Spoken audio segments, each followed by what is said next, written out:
both new saints have a special connection to the Second Vatican Council. How fitting is it that Pope Francis decided to have the canonizations for St. John the 23rd and St. John Paul II on the same day? Well, you're absolutely right when you speak about both of them being connected to the Council. Everyone knows that John the 23rd called the Second Vatican Council. We wouldn't have that council had it not been for his insight, and I believe that had to have been guided by the Holy Spirit to call the council.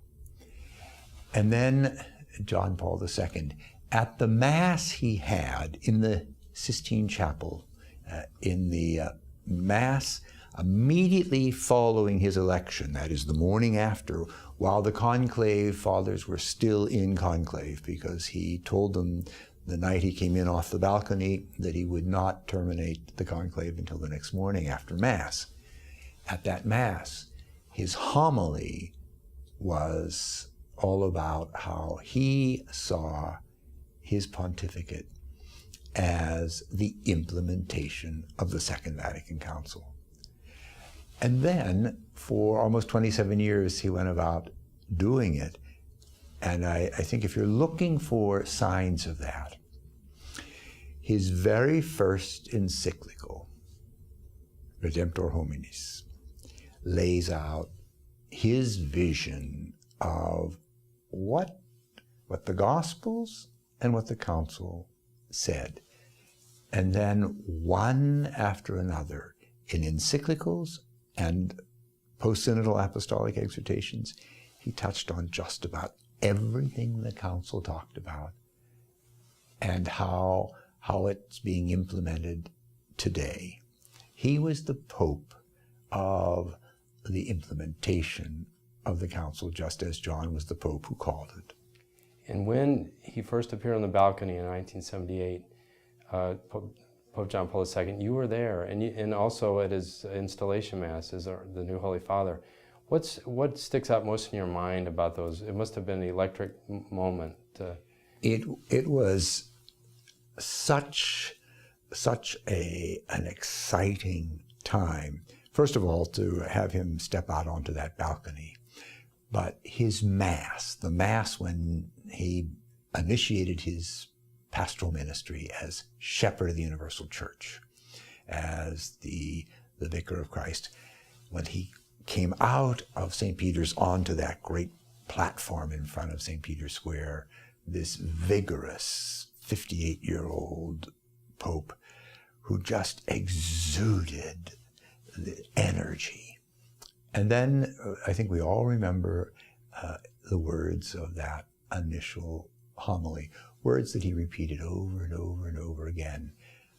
Open wide your hearts to Christ. And then do not be afraid. Do not be afraid to let Christ come into your life. What a powerful message. And all these years later, we can all remember it and we can all recite it. It was an absolutely energizing moment. And then he just continued that for nearly 27 years. And of course, you have a very special connection to him. He ordained you as a bishop in 1986. And what do you think you learned from him, from his example, as you carry out your work as the Archbishop of Washington? The one thing that I think, well, maybe two things, they're intimately connected, that I have always tried to model my ministry on, that I saw in his, was he never stopped teaching. No matter where he was, or what he was saying, or what event he was at, he was always teaching the faith, telling the story of Jesus, whether it was in his audiences where he did extraordinary catechetical programs, piece by piece by piece over a whole series of audiences until it was a book, or whether it was in those encyclicals or apostolic exhortations that have given a framework for the faith of the Church for all those years, or whether it was just in any talk he gave, any homily he gave. The other part that was intimately related to that was he truly, totally, and completely loved the church. His identity was with his office as chief shepherd of the church.